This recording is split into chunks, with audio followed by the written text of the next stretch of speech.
Today we're going to be working with exponents, okay? So, the first thing you need to define is whether we're in exponential form, we're in expanded form, and we need to talk about what part of an exponent is what. So when I underline the number at the bottom, the one that's usually written larger, does anyone know what part of the exponent that is called? That's called the base. That's right.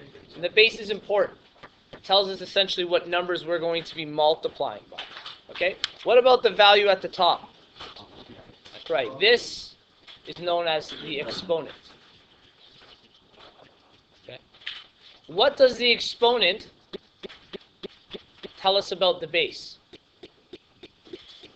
Anyone know? Yeah, go ahead, say it.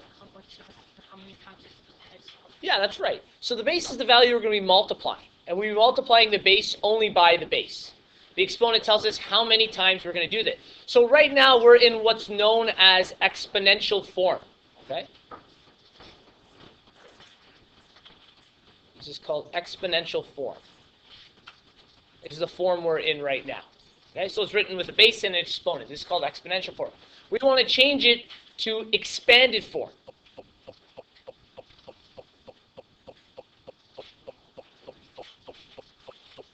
Expanded form is when we follow the rules that the exponent has told us. So we take the base, okay, and we're going to repeat it 5 times. So we're going to go 2 by 2 by 2 by 2 by 2. Okay. So we've now just gone from exponential form to expanded form. And we're going to also evaluate this. Now there's something we can probably evaluate without a calculator. The way we're going to do that is just going one step at a time. What is 2 times 2? Good. So when I do that, I still have left over all of the other 2's we have to multiply by. Okay? The next step, 4 by 2 will give us 8. We bring down our other 2's. 8 by 2 is, and we have to multiply by the last 2, which gives us 32. So what this has told us is 2 to the power of 5. An expanded form is 5 2's multiplied by each other. And when we evaluate it, it's equal to the value of 32. Okay? So there's a lot of stuff there. We don't have to show every single one of those steps. I wanted to make sure you guys understood what we were doing. So we're going to try to speed up this process. In the next question, they've given us a negative value. Okay? This negative value is to the power of 3. So what's the base here? Negative 3. And how many times am I multiplying it? 3. Okay, so in expanded form, this will just read negative 3 by negative 3 by negative 3. Already in expanded form. Let's quickly go through this. What is negative 3 times negative 3? Positive 9. Okay. Now notice I didn't write the positives in before. We just assumed them. But for this, we should so that we make sure we follow our rules properly. I then have to multiply positive 9 by negative 3, which is going to give us what value? Negative 27. Okay? So the answer to this is actually a negative value. So if you notice, we've kind of flip-flopped here. What if it had been negative 3 to the power of 2? What would that answer have been? It would have been 9. So our answer went from positive 9 to negative 27. So if you're on the number line, you're kind of jumping all over the place when we have a negative value. So keep that in mind when putting this through. Okay? And the next question. Okay? I want to be able to use the information I had before. How can I use this information to help me solve the next question?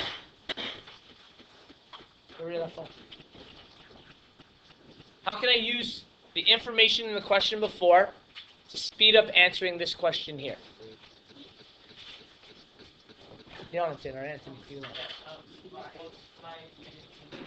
That's right. You know that to the power of 4 is only multiplying this by negative 3 one more time.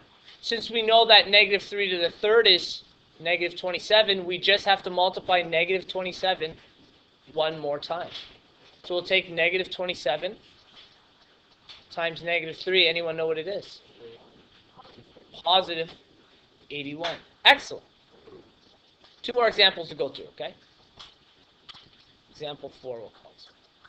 This example, I'm going to go to do, let's see, 3.5 to the power of 4. Okay? We know in expanded form, this means 3.5 multiplied by itself 4 times. This is not one that's easy to do by hand. Whoops. We could, but it may take us a long time. And since in this class we are able to use calculators, we're going to use a calculator to help us out in this question. Okay? Yeah, you can use your phone for it. So, in your calculator, though, you may not have a button that says to the power of 4. If you notice in this calculator, it gives me power of 2, but I need to make the power of 4. In the calculator I'm using, I have to type the base in first, and then I have this button here. It says x to the power of y. Some of you will have a button that kind of looks like a roof. If you hit that button, and you see how it turns up as a roof, you may have a button that looks like that on the calculator. The next numbers I type in are going to be an exponent. So after I hit that button, I put to the power of 4. So this is saying 3.5 to the power of 4 equals 150.0625.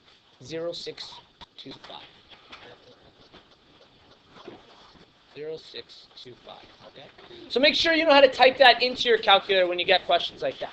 And finally, the last example we're going to talk about is, so I want to make it negative. Yeah, I'm going to make it negative.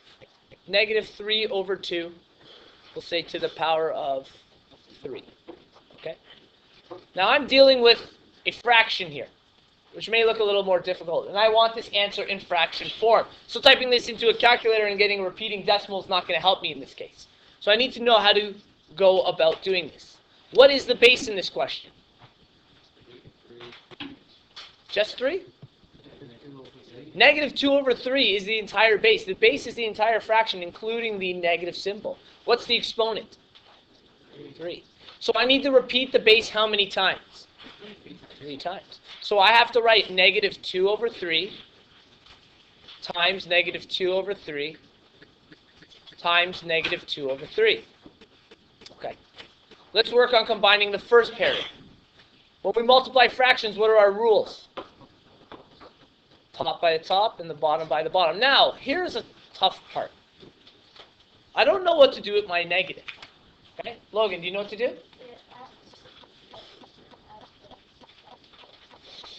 In this case, it's not quite the same.